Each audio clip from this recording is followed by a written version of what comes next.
17 days remain until the start of Inter Miami's 2021 season, but in just what kind of shape the team will get there is largely a mystery. Hello everybody and welcome to the latest edition of Miami Total Football Radio, or in Spanish, Miami Total Football Radio. I am your co-host Franco Panizo on this week's podcast, and joining me is, he doesn't even need an introduction anymore. He just doesn't need one, but he is now El Primo, Steve Brenner. Steve, how are you doing today? It's been a couple of weeks since we had a pod, which we'll touch on in a second why that is, but how are you doing? Good, and yeah, good to be back. I think the last time we were on, we were talking about these wonderful, preseason preparations, and everything was going to get into tune. And as we're going to find out, we haven't really seen anything. There was a game apparently that happened the other night, which no one really knows anything about. It's like if a tree falls down in the wood and no one's around, does it make a sound? I mean, is that the same as when they played a match the other night? No one actually knew anything about it. I mean, I don't know. Did it happen? Was it a figment of our imagination? Who knows? We'll talk about that. We're going to talk about some stadium news, the season schedule that came out last week, our projected 11s, what we think is going to happen once the ball gets rolling officially in games. But before we do that, just going to explain or bring up why we weren't on last week as we normally are and we plan to be. But that's because my boss, Ivis Galarcep at SBIsoccer.com, came down with COVID. He had COVID from the week before. However, last week things got worse and he had to go to the hospital. He's doing a lot better now. He's out of the hospital, but last week he spent last week in the hospital, and he asked me to take care of a lot of the bulk of what was being done on SBIsoccer.com in terms of the coverage with the U.S. men's national team, the under-23 U.S. men's national team. So hands were tied with that. Special shout out to Ivis. Best wishes to him. Hope he gets back to 100%. I know he's on his way there, but hope he gets back to 100% as soon as possible. He knows I have a lot of love for him. He's not only a boss, he's become like an adopted father. He knows that. For me, so we go way back, and we have a tight bond. So, Ivis, we wish you the best. But, Steve, like I said, we have a lot to talk about, so let's get to it. So, Steve, there was breaking news during the first half of this week from both of us. Your news was a little more significant in terms of what's happening on the field, so let's start it there. You reported for The Sun on Tuesday night, but the story came out Wednesday that Inter Miami has some COVID cases in camp. They've had another COVID outbreak within the squad. That is why they announced on Tuesday that they had canceled their the next 3 preseason friendlies that they had scheduled in Bradenton, Florida. So Inter Miami is now back in South Florida. I imagine certain people, we don't know who, but certain people are quarantining, and that there's a hold right now. Again, this is just what I imagine. This part was not in your story, but I imagine that there's a hold right now on training sessions. Steve, what's the latest on that? What can you tell us about the situation? Yeah, I mean, we couldn't confirm, how many players from Inter Miami's squad or how many players from Charleston Battery, New York Red Bulls, or Nashville were involved. So, but I was told that it was a mix of people. So, I've been to the IMG Academy in Bradenton. Teams do tend to stay there together in like the on-site hotel. So it's quite possible that it may have gone around all 4 teams that were involved. So, look, I mean, this is the world we're living in right now. Unfortunately, the virus is still not going away despite everything and protocols that are in place. And it's just, it's unfortunate. We wish everyone well, the ones that have been infected and the ones that are dealing with it. And it's just, it's just a reminder that we're not out of this, sort of pandemic mess. And just from a soccer point of view, it's a real shame. It's a real shame for Phil Neville and the other squad that they've basically had 4 games now cancelled in the space of 10 days. It's not ideal. I mean, people took umbrage to the fact it said it was chaotic. It's chaotic. I mean, or it's caused chaos. It has in a way, just because, and not necessarily in a terrible, awful, disaster kind of way, but it's just, if you're a manager, especially if a new manager of a club, you just want to get games under your belt and just play. The season starts literally in less than 3 weeks.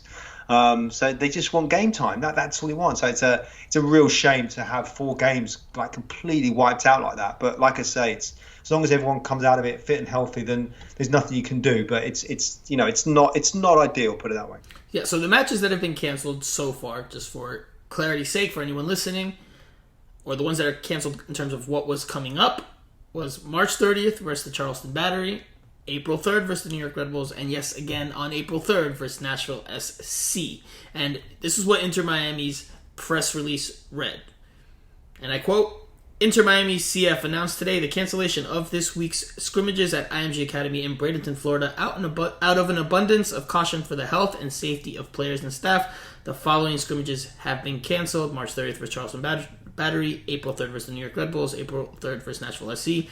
The club's weekly media availability, which was scheduled for this Wednesday, has also been canceled. So we knew that everything was put on hold. And you have to, like you said, like you mentioned, there was a 4th preseason friendly that was canceled. But before this, and that was the initial one that they were supposed to have against Miami FC 2 weekends ago, if I'm doing my math correctly.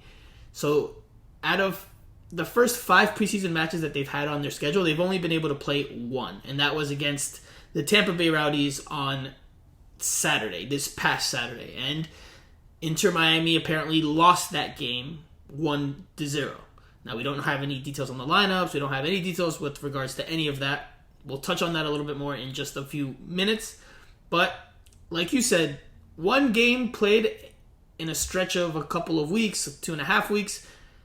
You've only played 1 out of the 5 games you have scheduled. I mean, that's not a very good sign in terms of your preseason preparations and for what's to come in the season, because you need to start seeing these players in more competitive games and scrimmages and seeing what partnerships kind of work and what's, what Phil Neville wants to do and who's executing that to the best abilities and who's in form and all these different things, as well as get fitness up. And Inter Miami has not been able to do that and is not going to be able to do that at least for another week or so. And then, the season's right around the corner. So Inter Miami's going to go into the 2021 season, it looks like, under less than desirable circumstances. And how that impacts the season, how that impacts their preparation is going to, it's going to be something to keep an eye on, because I can't imagine that they're going to go into the regular season now with all this, having played just 1 out of the 5 games that they had on their schedule so far, in tip-top conditions. No, I mean, yeah, and like you say, it's just, where's the opportunity to see how players do in certain positions, or in certain formations, or whatever you want to call it. I mean, they've only really been playing against each other, bar the game, this mystery game last Saturday night. So yeah, I feel sorry for them. I feel sorry that they haven't, they made all the moves in January in terms of the front office and the coaching staff, and it was this all brand new dawn. And now 3 or 4 weeks on, it's like they haven't given the a decent sort of stab at it. So in 5 months time, are we going to be sitting back thinking, if only they would have had a pre-season, and maybe they wouldn't have been just outside the playoffs with 1 game to go. It's just it's a shame they can't seem to get just a bit of luck and just have a clean run at something. There always seems to be something in the way. Yeah, and look, I think that is notable. I think that at this point I was kind of reluctant. I had seen other people say it, and I was a little bit reluctant myself to say it. But I do think at this point, you can kind of look at Inter Miami and say, man, maybe they're not cursed, but pretty close to it, because they've had a lot of issues that have, not necessarily been their doing or not fully their doing. And it's just kind of been one thing after the other since they try to start their existence, whether it's stadium in Miami issues, whether it's the first home game being canceled 2 days before, whether it's COVID hitting the squad ahead of the playoff game, whether it's Inter Milan suing them for the trademark or my Tweety investigation. Like, there's just been one thing after the other, and it doesn't seem like they can ever really just get on a roll and just get things working smoothly. There's always something in their way. There's always a new hurdle or a new obstacle, and it just hasn't flown as smoothly as they probably would like or would hope so. And I don't know what the solution to that is. I don't know if that's just bad juju, bad luck, or they need to, like someone mentioned in my Twitter mentions, they need to go to Calle Ocho and get a cleanse. Like, I don't know, but it's certainly been one thing after the other for this organization in its first year or so on the field, and, you know, even dating back before that. Steve, let's talk about, though, the details, because I think it's important at this point. Inter Miami, I just read the whole press release, pretty much without saying it, was saying, hey, we have COVID in camp, and we're stopping our plans from playing in these games. But they didn't say clearly that was the case. You broke the news for the Sun, but merely a few hours later. But Inter Miami, again, and this is a repeat thing for them, they opt for secrecy. They have a knack for lacking transparency publicly with the media, with fans. Why not just come out and say that there was COVID in camp? Like, why not? And why not have, you know, Phil Neville come out and talk about this? Why cancel the availability? Why not tackle this head on and say, look, this is the situation. You know, we're planning to do this, and this. I don't understand the decisions to go into, or maybe I can rationalize and try to understand, but I just don't agree. I don't, like, there's just been such a lack of transparency from this club from essentially from day one. And you can go back and look again. Diego Alonso was fired, and Paul McDonough were fired, or when all of that was unraveling, there was just not a whole lot. We didn't even get to speak to anybody in a leadership position for several months until after that. So what do you think? What are your thoughts on that? What are your thoughts on just Inter Miami's lack of transparency? Because I think it would have just been very straightforward for them just to come out and say, hey, look, we have COVID in camp. Obviously, they're not going to identify who, but at least just get in front of it, as opposed to leaving it to be open for interpretation and leaving for a lot of speculation.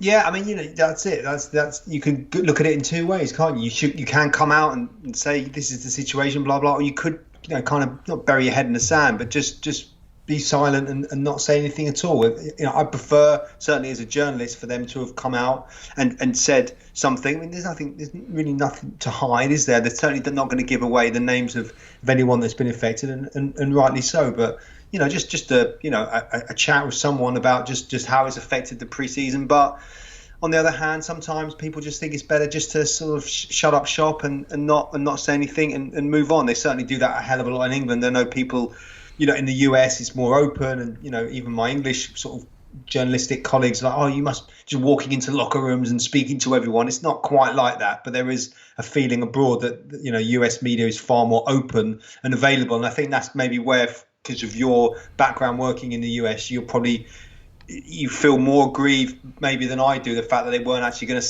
you know, speak to that. So I thought they should have spoken for sure. But, you know, I could also understand maybe, okay, well, if they're not going to say anything, they don't want to talk about it, okay, fair enough. But they should always, I think in these situations, they should always speak.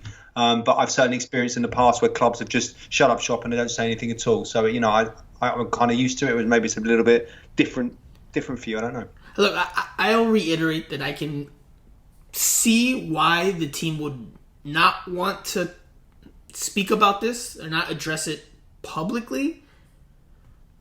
But at the same time, you are a professional sports team in Major League Soccer in the United States. So that is the market that you play in, the country that you play in. Throw in Canada in there as well. That is where you play in. That's to try to, you know, essentially hide in the corner when things go wrong, because this is not the first time when Inter Miami has had negative things pop up. They kind of go hide in the corner and wait till the storm passes over. I've just had a flashback of the game being cancelled. Exactly, against Atlanta United last year because of the race protest. Because of the protest, and nobody spoke after that game. We didn't even get a quote. The only quote that came out that day was from AJ De La Garza, who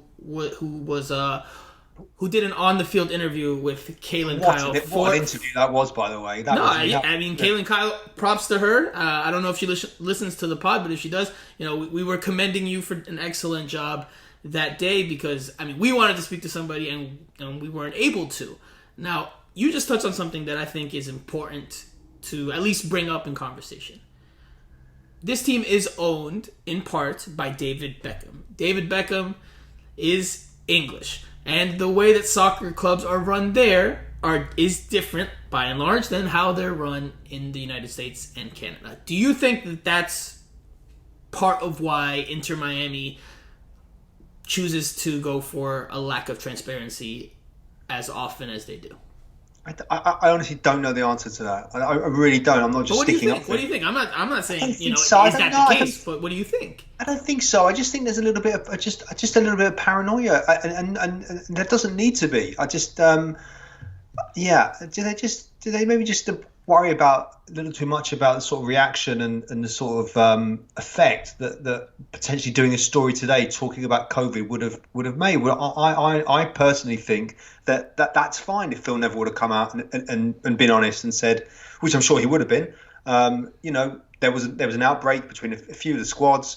A couple of guys fell ill. That's it, really. I mean, there's nothing. It's not no one's robbed a bank or anything. I mean, we're just talking about something that we've been dealing with for the last year anyway. So, but they just wanted to keep their head down. But when I worked in New York, they had similar. The press had similar arguments about NYCFC. Correct. Who are their owners? Who are their owners? Yeah, but I mean, it's an English club, but they're owned by people in the Middle East, so you can't. But where does the leadership positions? Where do those people come from? They come from England, and a lot of complaints. Listen, I was in New York as well, just like you, and I'm glad you brought it up because I was going to if you didn't. NYCFC, by and large, from how a lot of people in the media perceive it, and I've had conversations with a lot of colleagues. It's not just one or two. I've had a lot of colleagues say, man, the way NYCFC runs, or how they ran, because I haven't covered them closely for a year and a half now, but how they were run was very English style type of club, kind of access at arm's length, is just very different to how a lot of the other teams, by and large, in MLS operate. So I think there is something to that. I don't know if that's what it is. So again, I'm not going to say that David Beckham is the one influencing, but it could be. It could be that that's the case because things are run differently there than here, and the media is also different there than here, which maybe not everyone understands greatly, because I don't think here in the United States you're going to get that same type of vitriol that there is necessarily in other countries, especially with where the game is to this day and age. But anyway, I don't know if you have anything else you want to add there, but we can move on because we have a lot to talk about. Okay. Let's move on. Okay. So the other topic that came out, a little bit of more positive news, it's news that I broke on Monday, is that Inter Miami is hoping to, and they're planning to as of right now, by the fourth home game of the regular season against DC United on May 29th, they want to have as close to full capacity at Inter Miami CF Stadium as possible. So that would mean season ticket holders will have, if the plan goes through, will have the chance to sit in their seats for all of those games from that point forward, all the home games from that point forward, and single game tickets will go on sale for as many people as MLS rules and regulations dictate is allowed at that time. Obviously, we live in the world right now where everything more than ever is day to day. So the plans could change. It could end up being the fifth home game of the season. It could be pushed back. It just depends on how things unfold and unravel over the next few weeks and months. But if that's the case, if they open up the stadium, that's good news, right? For Inter Miami, not only do they have the stadium finally maybe rocking and the boisterous crowd and the fans that have been wanting to come out for so long, but also the fact that they'll have a lot of revenue coming in that they missed out on last year and probably will miss out on for the start of this year. Yeah, I mean, look, it's huge. That was one of the most heartbreaking things, I think, covering the games as we were last season, and to see that little corner of the stadium where the fans are sort of congregated in that outside that little sort of iron gate, just peering through the thing. It was just, it was really terrible. And even when they let 200 or 300 fans in towards the end, it just made such a notable difference. And, we've been to the stadium so many times now, and to not have seen it full is just criminal. Well, criminal's wrong word. It's just really such a shame. So let's see. I mean, cases are beginning to kind of spike a little bit all over the country right now. So fingers crossed that that they can get the go ahead. But I guess it a lot depends what happens in the next sort of 4 or 5 weeks in terms of what the various health authorities are saying is right and what can be done. Because right now I can't imagine 20,000 people in a stadium with everything that's going on. Maybe that's me being a little bit negative. I hope I'm wrong, but maybe later in the season. But we'll see. They're going to do everything they can. I hope that all the fans that have waited so long, finally get the chance to go to the stadium, because it's a great stadium. Maybe it won't be 20,000 again. That's why I said their plan is to get as close to full capacity as possible. It does not mean necessarily that they're going to get to full capacity. I would, like you said, I would wager that they don't start at full capacity on May 29th. But I think they could get 10, 12,000 allowed. When we spoke to Jorge Mas and David Beckham a few weeks ago at the stadium, they were talking about maybe having 6,000, 6,500. I think even 8,000 was thrown out there as a number that they could maybe start the season with. So 12,000, maybe 15 if we want to go high. I think it's possible. By May. I think the vaccine is starting to get administered to Florida residents, or one of the vaccines starting to get administered to Florida residents that are 16 and above starting next week. So I think it's possible. And I think the sooner it can happen for Inter Miami, because of all the things we already talked about, all the negative things that have happened, the better. Because Inter Miami needs a good bit of momentum, some goodwill, just to kind of start rolling and get that momentum going. Because obviously, like we said, it's kind of been stop, start for quite a while now for various different reasons. Steve, you wanted to add something there? No, not really. I thought you were trying to say something. My bad. Okay, well, we'll take a quick break then, and we'll come back. We have a lot of team news to talk about. We have our projected starting lineups that we're going to get into, because that was a question we said we would get to on last week's pod that never happened. So we'll touch on all that and more after this.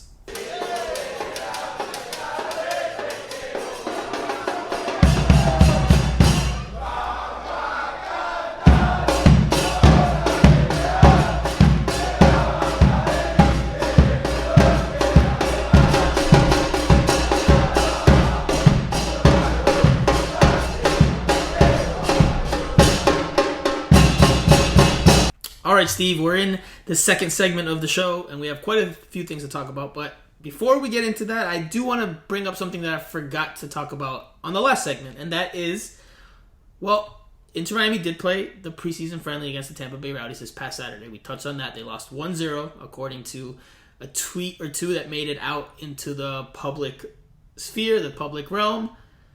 But it wasn't supposed to, because if you look at Inter Miami's social handles and you look at the Tampa Bay Rowdy social handles, Tampa Bay acknowledged that the game happened. They took a couple of pictures during the game. They even took one kind of cleverly worded at the end saying 90 minutes closer to being our best versions, or to the start of the season, and they put a picture of Tampa Bay players celebrating while you saw a couple of Inter Miami players in the background, kind of alluding to the fact that they won.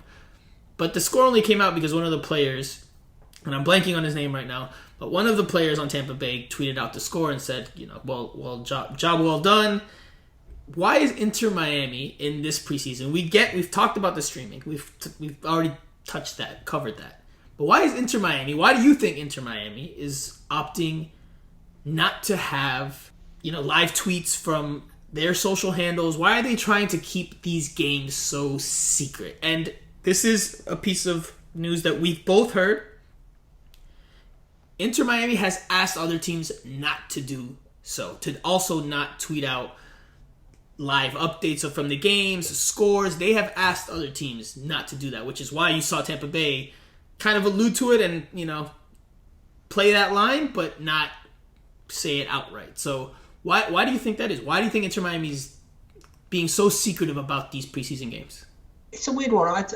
I just don't know. I mean, I've never really experienced anything like this before, where they've been actively telling teams not to sort of talk about the result. I mean, I'm not sure what there is to hide, other than I guess they want to just release any pressure off Phil Neville initially to start with, and they're training games. They don't really mean that much. We're just going through the paces. I mean, but as far as I can see, are any of the friendly games that are slated, are any of them actually going to be treated like proper preseason games, or are they all sort of secret squirrel 11s versus each other, and no one knows anything about it. I mean, I've never experienced anything like that really before, and I don't know if Phil Neville or David Beckham in their long storied careers have also experienced. I mean, people have training games, they have behind closed doors matches all the time, and sometimes you don't know about them, but I just think as pre-season, it's traditionally, certainly in England, teams would have 6 or 7 matches against either amateur teams or non-league teams, and then lower division teams, and you'd go along and watch it, and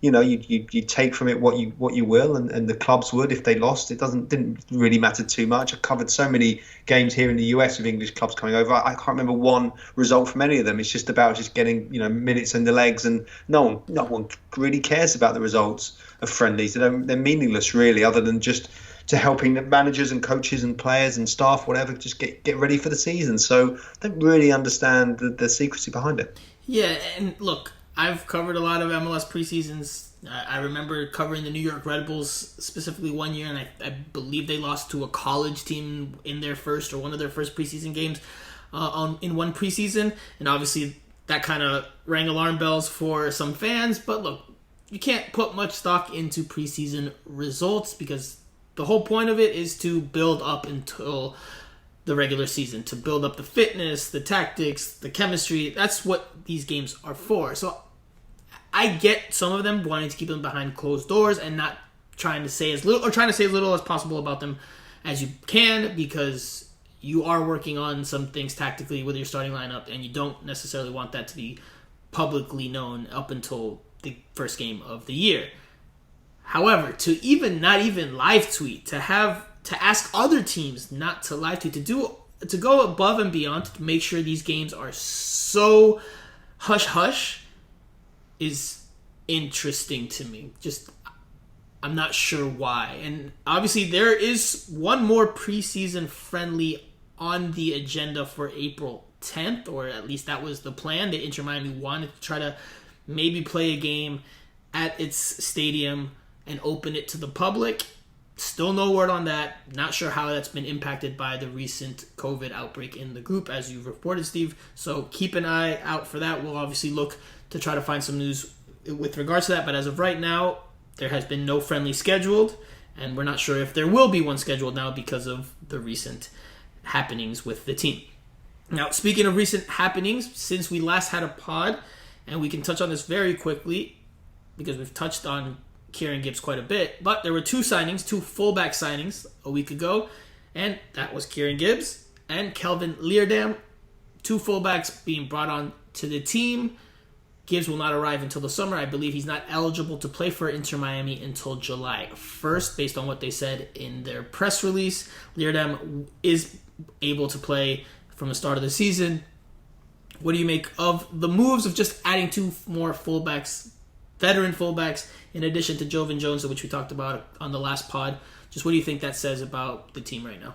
Yeah, I mean, they're bolstering ranks, aren't they? Both guys, Lear is 30. I think Kieran Gibbs is 30, 31, something like that. So, just bringing in experience. I think that's the main thing, isn't it? Getting experienced players. Certainly, Lear is very experienced in MLS. Kieran Gibbs obviously hasn't never played in MLS, but is experienced playing in England. Played at Arsenal for many years. Played internationally in under-21s. Don't think he actually made the full England squad, but it's just, I think we always bemoaned last season the fact that they maybe didn't have enough experience in key areas. We's too much. It definitely was you that was like, I need more experience. Which it was a young squad though, wasn't it? It was a young experienced squad. You can't. It's a cliche. You can't put a value on experience and what that brings, not only to the pitch but also into the locker room and the club and all this sort of stuff. And these guys are still, maybe not the prime, but they're not old by any stretch of the imagination. So, I think they're good moves. It's just bolstering ranks, just getting enough more bodies into the squad, because it's a long season. The travel and the heat and everything else that goes amongst it, COVID, whatever else you want to say.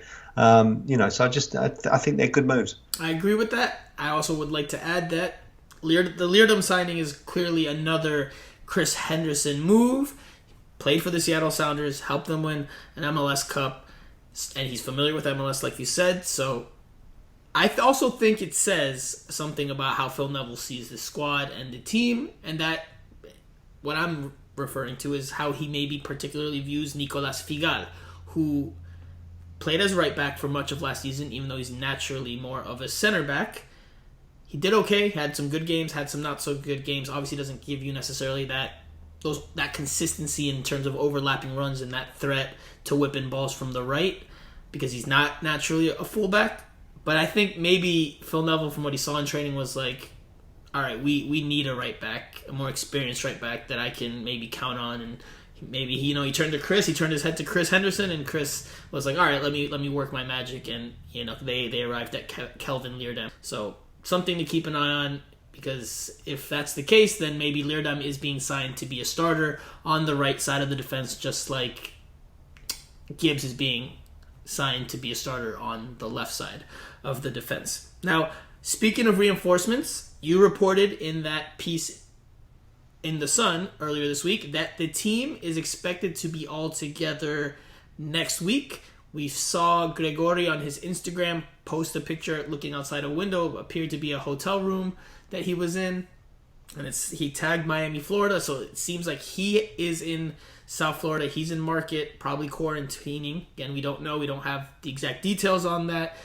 but Gregory is apparently in South Florida. Kelvin Leardam and Jovan Jones have returned from international duty with Suriname and Trinidad and Tobago, and they're also in South Florida. Not sure if they have to quarantine or how long, or if it's as long, but they're in South Florida as well. The one we don't know about is Ryan Shawcross, but according to your piece, maybe he's back in, or he's in Market.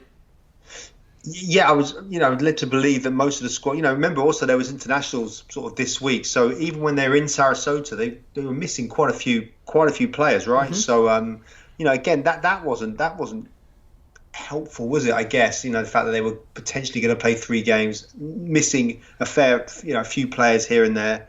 But yeah, I think essentially all of their notable off-season signings. Yeah. Yeah, absolutely. Yeah. So again, it wasn't the timings just haven't worked out for one reason or another. But fingers crossed that everyone should be sort of back. The band should be back together. Early next week. But again, because we don't know how many people or who have been infected, whether and how much that will sort of hamper training as well. We'll have to wait and see. Yeah, we'll have to see how that unfolds. Again, now. Another piece of news that came out last week was the MLS regular season schedule dropped. The full schedule, all the games for all of 2021 are out now. You can see them on intermiamicf.com, MLSsoccer.com. You can see them in a bunch of different places. You can even type in Inter Miami games, and the schedule will pop up on Google. We're not going to go through the whole schedule because we'll be here until next week, but Steve, give me 3 games, 3 matches that you are definitely keeping an eye on in 2021. Obviously, take away the home opener, the season opener, because that's obviously a big one. Damn. Obviously that's a massive game. Like you say, was it May 29th potentially the thing for the fans? Mm-hmm. That's good. I think the first game against Orlando is away actually on the June 25th. That's at home. That's at home. Oh, excuse me, I'm wrong. Yes, no, that first game against Orlando on June the 25th, which should be interesting. And then I think you've just got to look towards the back end of the season. Our old friends Atlanta, they must have played it every day for like in the space of about 3 or 4 weeks last time. That those games at the end are going to be key, and they're 3 kind of difficult games at the end. I know, Atlanta, then Atlanta away, New York, NYCFC at home, and then the New England Revs away. So that even that final game, you could imagine there could be quite a fair bit on the line there. So for me, I'll give you quick 3 games. Obviously, like we said, take away the season opener. It's a massively important game, huge game. A lot of eyeballs will be on that game. We know that.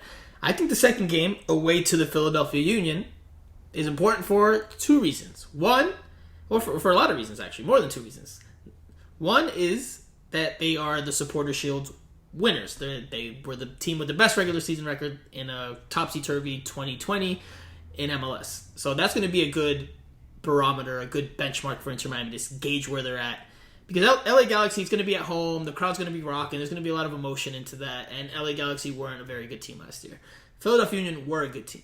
So I'm curious to see how they match up against Philadelphia, away at Philadelphia, at Subaru Park, the same place where Gonzalo Higuain made his debut and missed the penalty kick and got into it with their players. So I think that match is very interesting, and the final reason for that is also because the U.S. Open Cup this year, which is the domestic tournament, the U.S. tournament, has been reduced in terms of the field, the eligible field to play in, and I believe, and I could be mistaken, I'm going to go back and check this before we talk about it later, the teams with the best points per game after the first 3 matches of the regular season get into the Open Cup. I think the best 8.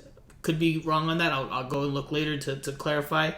But that's going to be important. If Inter Miami wants to get into that tournament, which is a way to get into CONCACAF Champions League, they have to try to get as many points as possible from their first 3 matches, and that includes that Philadelphia Union game. So definitely that game, the Atlanta United game on May 9th, like you said, as well as that May 29th game against DC United, if things go according to how the team has planned. Of course, the Sunshine Classico, all 3 of them, because the Inter Miami is playing Orlando City 3 times this year.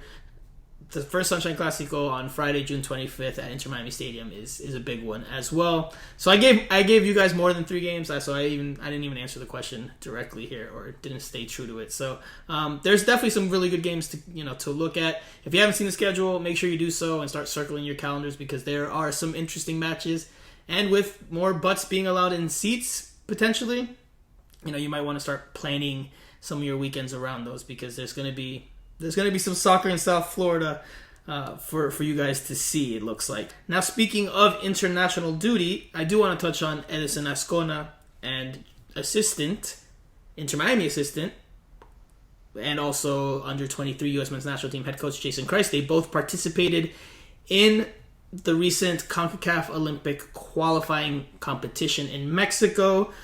Again, Jason Christ, an assistant at Inter Miami, was the head coach of the U.S. U23 side on the men's, and Edison Ascona played for the Dominican Republic. Edison Ascona started and played 90 minutes in each of the Dominican Republic's 3 games. They lost all of those, but the good news for him was he got 90 minutes, and he scored the team's only goal in the tournament, or in Dominican Republic's opener against Mexico from the penalty kick spot. Ice cold penalty kick, and he gave his team a late consolation strike there. They still lost, and they didn't do very well in the tournament, but he was able to get some minutes, work his fitness up, and he showed some interesting things. A lot of people were high on what they saw from him. He wore the number 10 as well, so that shows the importance that he has on that team at such a young age. So good stuff from him on a personal note. But for Jason Christ, it didn't go as well. The U.S. team won 2 games. They lost 2 games, including the most important one, which was the semifinal match that guaranteed passage to the Olympics. They lost to Honduras by a score of 2-1. So the U.S. will miss out on the Olympics on the men's side for the 3rd consecutive tournament. No one cares about the Olympic football. Come on, man. It's just, Hey, in the United States, they care, dude. In the United States, I remember watching the 08 team. And this was right before I started covering soccer, and I liked watching it. It was a good tournament to see some young, promising U.S. talents that actually, eventually broke their way, and like this team will break their way into the senior squad. So, you know more than me about this. I mean, is it a fault of the system, the U.S. soccer system, or has Jason Christ come in for sort of criticism in the way that he coached the team? It's a complex answer. There's a lot of things to touch on. I don't think Jason Christ did a great job. I don't think he necessarily made great adjustments. I don't think he necessarily made the right lineup decisions or the roster selection, something he even talked about in the post-game press conference after the loss to Honduras. He said, he was going to start second-guessing the decisions he made, and that's how he is as a person. So there was some reflection there on his part that maybe he didn't make the best of the opportunity. The U.S., in general, just hasn't been good at that level for several years now. There's a lot that goes into it. We're not going to bore you with those details because it's about Inter Miami. It's not about the U.S. team, but I just wanted to touch on those 2 members of the squad because that is news related, Inter Miami related news. Lastly, going back to international duty, Rodolfo Pizarro, Kelvin Lear, and Jovan Jones each featured for their national teams in recent days.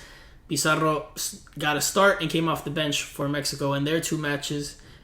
They lost to Wales 1-0, and then they beat Costa Rica 1-0. He started as a false 9 in the win against Costa Rica, and didn't do very well from what fans and what from media members are saying. Kind of understandable. He's not a number 9. He's not a striker, and he's in preseason form. So I'm not sure what Tata Martino was thinking there, but I mean, that was Pizarro's performances. Jovan Jones did score for Trinidad and Tobago in a 1-1 World Cup qualifying draw against Puerto Rico. And Kelvin Lear made his debut for Suriname.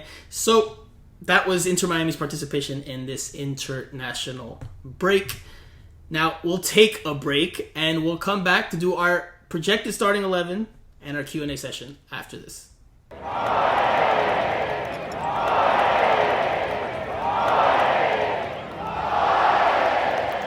All right, Steve, before we get to the Q&A, we're going to do something a little different. It's technically part of the Q&A because this was something we got asked by one of our listeners, one of our Twitter followers, Esteban, and he asked this on March 16th. What is your starting lineup and what are your 4 most important /regular subs? So we're going to touch on what we think our projected starting lineups are as quickly as possible because we do have a lot of questions to get to this week. I'll go first. I wrote something for SBIsoccer.com on this very subject with some cool little lineup graphics that took me a good bit of time to work on, but I figured it out. If you want to see it, you can see it at SBIsoccer.com. This is what I think Phil Neville will do in the season opener. I reiterate, this is what I think he will do. I'm not saying this is what he's going to do. I don't have that information. I also am not saying this is what I would do. I am saying this is what I think Phil Neville will do. And this is before the news came out about the COVID in camp. I think he's going to prioritize for the first game familiarity over maybe quality. Because like we've touched on, all of the notable veteran reinforcements that have been signed this offseason are only just now joining up with the team. And now with COVID kind of throwing everything up in the air, it's unclear how much time they're going to get practicing as a unit. So I'm going to say this is the starting lineup on April 18th against the LA Galaxy. John McCarthy in goal, Dylan Nealis at right back, Nicolas Figal at center back, Leandro Gonzalez Pires next to him, Breck Shea at left back, Victor Ulloa at the 6, Blaise Matuidi a little more advanced than him in the central midfield, Lewis Morgan on the right, Rodolfo Pizarro at the 10, Robbie Robinson, which is the surprise maybe, on the left side, and Gonzalo Higuain up top. Steve, what do you think? What is your projected lineup for the season opener? I like Breck Shea at left back. I just think he gives it's a bit of energy and dynamism down the left hand side. I think that Jovan Jones has been involved with the squad now, hasn't he? So I expect him to potentially maybe play at right back, maybe something like that. And then I don't see he has. Oh, you're confusing it. Jovan Jones plays on the left side. Unless you mean Lear. Lear would be the right back. Sorry, Lear. Yeah, okay. Or maybe Lear, like you say, he's not going to be ready. He doesn't have many options. Like you say, Grigori he hasn't seen him play live. I don't think he wouldn't have done up to as we sit here speaking right now. So I think you're going to have to expect pretty much the same team, just with some tactical tweaks for sure. Mm-hmm. He wasn't sure about Lewis Morgan on the left. Maybe he'll push him over to the right, as you've said. Robbie Robinson's not really a left winger, is he? But he clearly sees something in him. So I think, although I think the personnel are going to be pretty similar to what we saw at the back end of last season, it's just going to be interesting to see the tactical tweaks that he's going to instill. Where Morgan's going to play, what Robbie Robinson's going to do, what is he going to do with Pizarro? Matuidi and Ulloa are going to kind of hold. I think it's more aesthetically we're going to see how he's changed it more than actually personnel for right now. I expect Ryan Shawcross probably would come in at centre half once he's proved his fitness and he's sort of. We'll get there. We're going to get there. But I just want to know what you think's going to happen on the first game against the LA Galaxy. Just give me your lineup right now. I think I do. I say your lineup, but take Nealis out and put Leardam in. Okay, so Leardam goes in. No Jovan Jones. You don't start Jovan Jones either in the midfield or at left back. He's coming off the bench. That's what you think. That's what you think Phil will do. Because if he's starting Lear now, I imagine he starts Jovan Jones. If that's the thought process he has. Yeah, the only other thing, he may put Jovan Jones on the left back, but then push Breck Shea up to play in the Robbie Robinson winger role that you've created for him. So I haven't. Listen, no. See, no. Hold on. I haven't created that position for him. Although I did say last year in a piece that I think he was better suited to play on the wing. Phil Neville said in one of the recent press conferences that they've used Robbie Robinson in the 3 attacking frontline spots, or the 3 main attacking spots. Take away the number 10. He's used them at striker, he's used them on the right wing, he's used them on the left wing. And at the practice that we saw a couple of weeks ago, right before they closed up shop and they told us we had to go, that the media access was over, Robbie Robinson was lining up on the left in whatever drill that they were about to do, or that's what it looked like. So I could see him being the surprise starter on that position at that left midfield spot, especially because of how highly Phil Neville spoke about him when we talked about Robbie Robinson a couple of weeks ago. He raved about his potential. So I could definitely see him getting the nod, especially if, again, familiarity and chemistry are prioritized over quality and at the start of the season because of everything that's going into that game. Now, again, in that piece on SBI Soccer, I also put a projected starting 11 with the current roster and with the summer roster. So let's do the summer roster. I'll go second this time. You give me your best Inter Miami lineup with the roster of players that are signed, including Kieran Gibbs. He won't be there till the summer, till July 1st. But give me your best 11 with him on board and with everybody. Let's assume that everyone's healthy and in form. Who's your best 11? Who do you go to? I definitely, Gibbs 100% comes in. So does Shawcross. That Gregori Matuidi sort of tandem in midfield looks just solid. I guess Gregori is probably like a replacement for Will Trapp, who I thought did fine last year. But what do I know? Not a lot, clearly.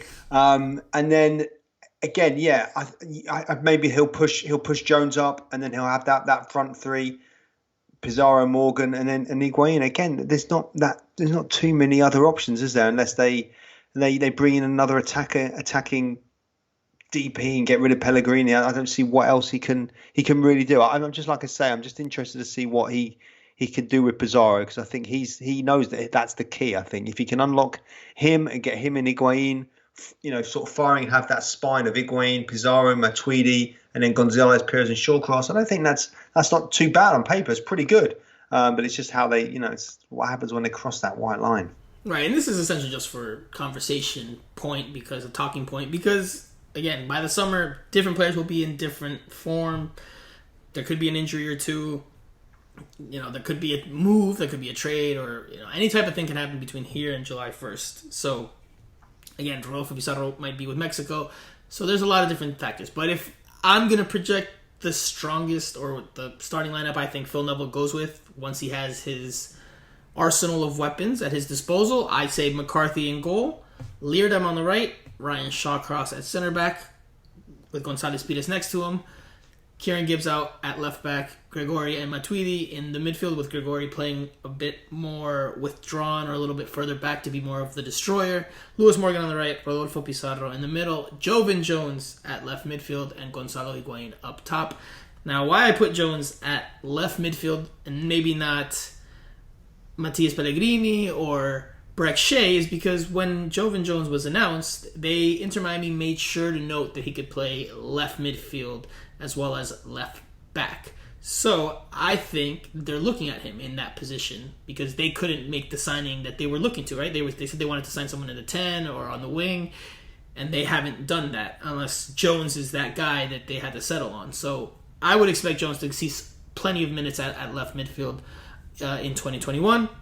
And to answer Esteban's question about, the 4 substitutes, who are the 4 most important substitutes coming off the bench, I mean, if we're going off the strongest lineup, probably be a mixture of Julian Carranza, Matias Pellegrini, Breck Shea, and Nicolas Figal, who I want to add this.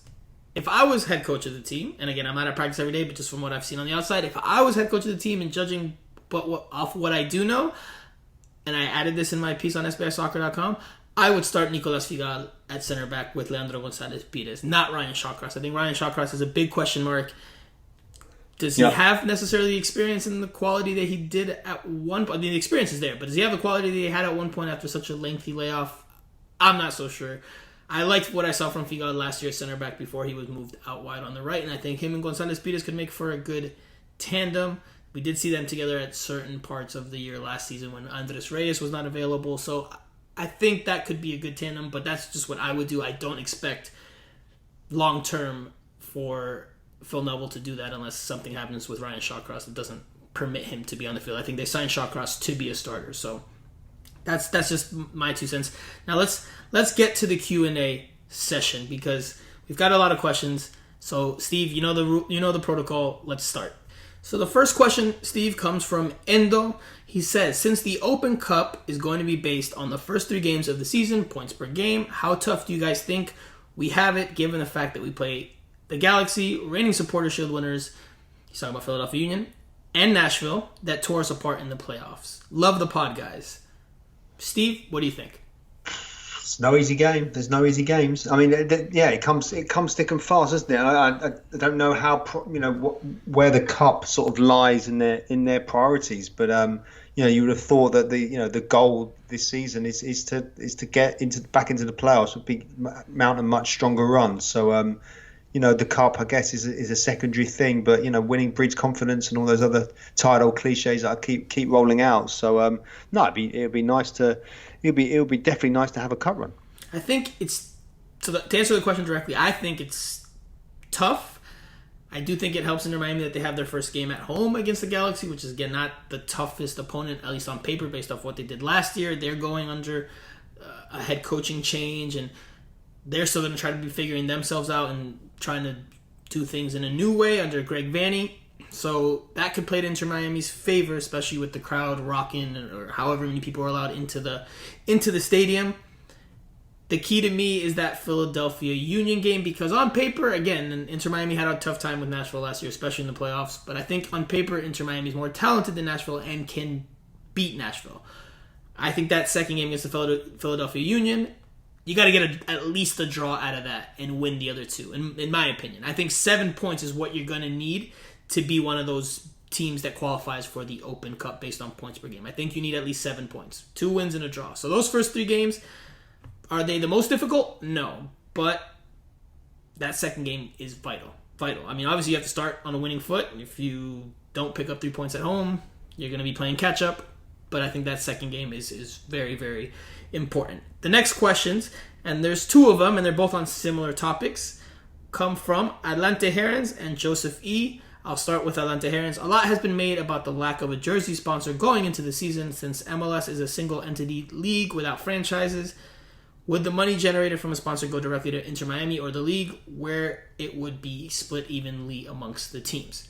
And then Joseph G asked, any news on potential jersey sponsors? Literally, St. Louis got a sponsor, and they don't even play till 2022.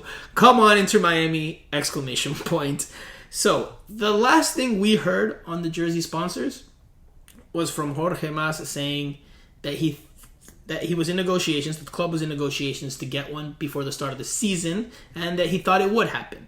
But we've heard that line before, and we haven't heard anything since, be it through the people we speak to, and be it through just the overall news cycle. So it does not look like Inter Miami will get that done before the season starts, which, again, is a missed opportunity and something to criticize the team about, because if St. Louis can do it and they don't play till 2022, like you astutely brought up, Joseph, Inter Miami should be able to do it. They're a team in a sexy market. They have David Beckham as the owner. Like it's becoming sort of like a running joke now that they can't get this done, because actually, and quick little sidebar here, I did a piece for SBS Soccer over the past month where I was updating every MLS team's new jersey that they unveiled.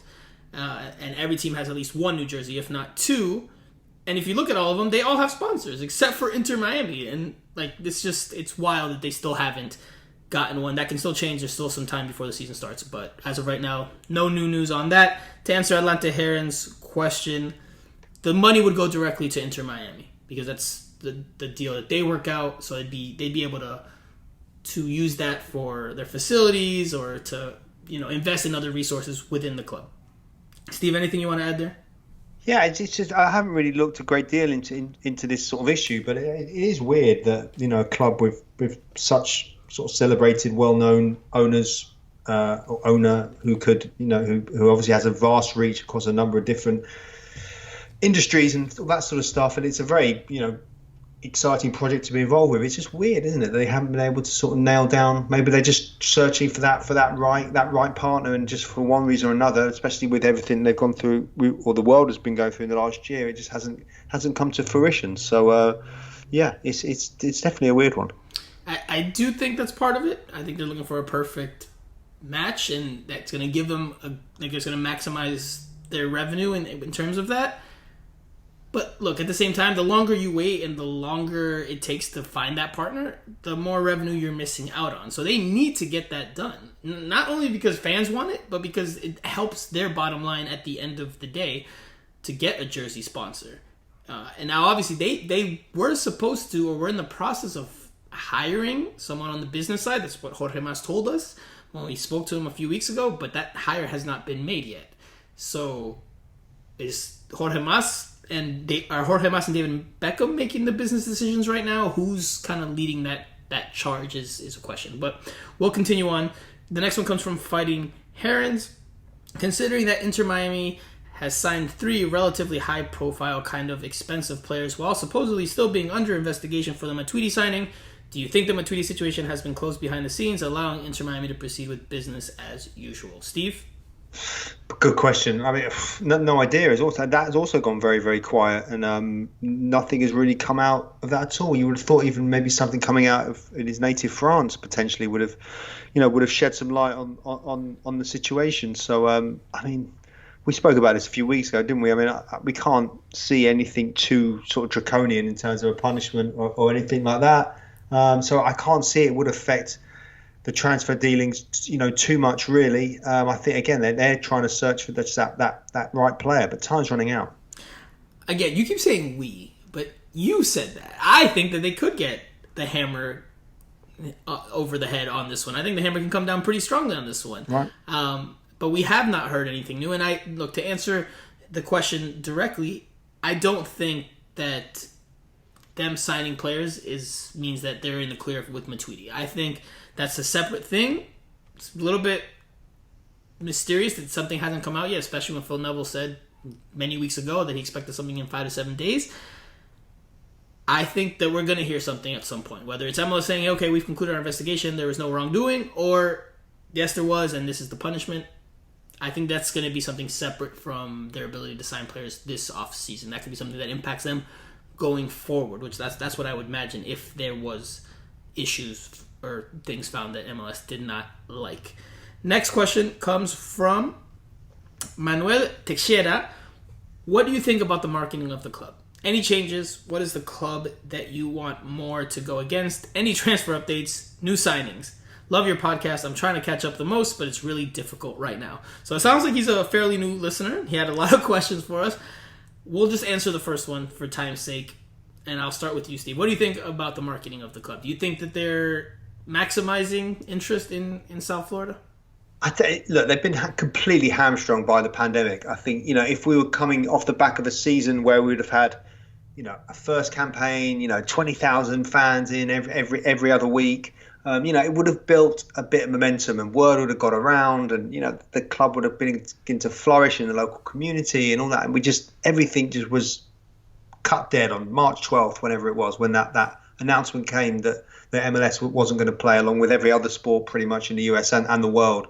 So I've got a lot of sympathy for they're kind of on delay right now. I think everyone's just waiting for this.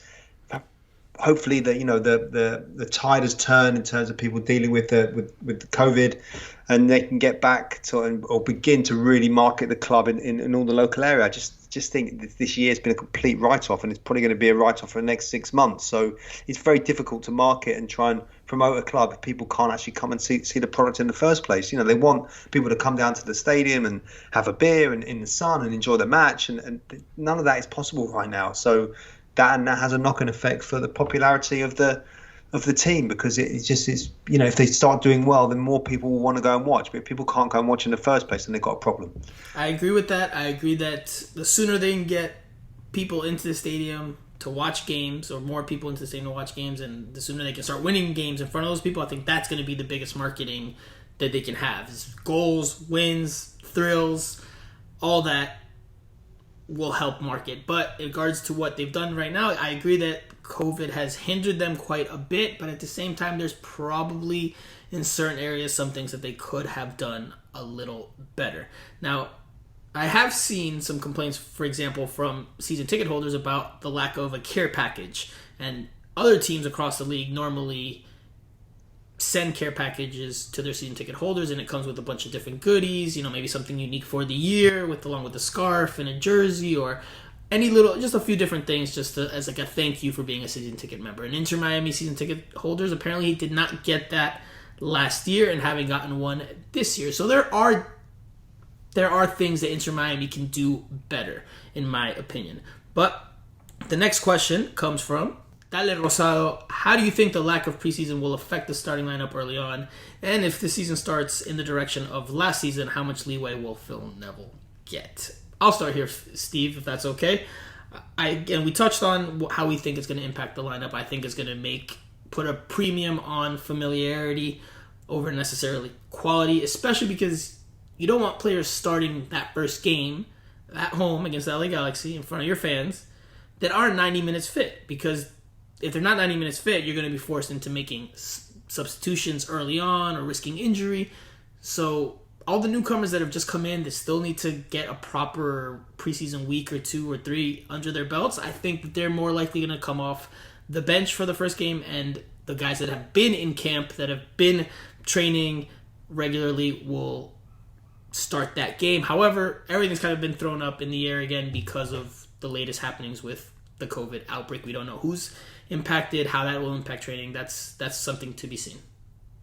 Yeah, like we said, it's not ideal. This is the time that the squads and rosters should be fine tuning all their preparations and plans and everything ahead of the new season, and it's just completely stopped in its tracks, and they've been left just to train with themselves. Who knows who's actually going to be able to train next week? If depending on who's been fallen sick and all that kind of stuff. So it's not ideal. They haven't got the minutes in the legs that they need. And, they could be rusty, but I haven't seen whether or not teams are suffering in similar ways. I'm not entirely sure about that. How many friendlies are other teams playing, for example? How many friendlies have the LA Galaxy played in the last 2 or 3 weeks? I'm not sure, and I apologize for not doing my homework on that score. But maybe, do you know such that? Such a slacker. I mean, I don't have the answer off the top of my head, but if I was going to talk about it, I might try to do a quick Google search on my phone while have they suffered more than most in MLS? That's maybe something we can touch on next week. I mean, probably since the last year and a half or the year and change. Yeah, probably. So that does it for the Q&A session. Steve, let's get our final thoughts and wrap up the show. Yeah, no, just to carry on what I say, it's just a shame. You never want to look for excuses and reasons why they haven't been doing well. But I can just see the point where we're going to be talking in 5 or 6 weeks, and I really hope I'm wrong. That the lack of pre-season has really sort of scuppered them and just not enabled them to properly prepare. For what's a massive campaign for Phil Neville, for Beckham, for everyone. So let's hopefully within now and the next couple of weeks, they can maybe just get a few minutes, under their belts and get ready, because the build up, unfortunately, although it was a good start to the year in terms of the changes that were made, and then it's been really, really frustrating for them and difficult for everyone concerned. So hopefully they're going to be able to at least get something on the schedule and just get into the rhythm of playing matches, because that's what you need. You can run and run and run and run, but if you're not playing matches, it doesn't help. So we started the show on a bit of a negative tone, a little critical tone. I'm going to end it on a positive tone. If you have not seen Gonzalo Higuain's singing performance in the team dining room when they were in Sarasota or in St. Pete over the weekend, you absolutely need to do so.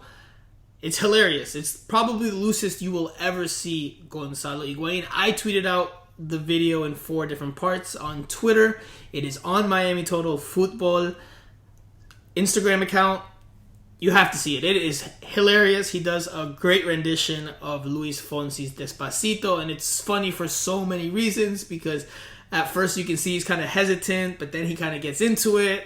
He starts forgetting some of the words, but then he goes all out performing artist and starts doing a bunch of different dance moves, and I think it was a different side of Gonzalo Higuain than we normally get to see from the outside. So something nice, something funny, something light, and maybe something that bodes well. I saw a few people say, man, Gonzalo Higuain is going to kill it this season. He's going to score 25 plus goals. So I don't know if you want to read all that into it, but definitely worth watching. Definitely worth a minute of your time. But that does it for this week's show. We will be back next week, hopefully with a lot more insight into what's going on with Inter Miami's preseason plans ahead of the start of the 2021 MLS season, which is fast approaching.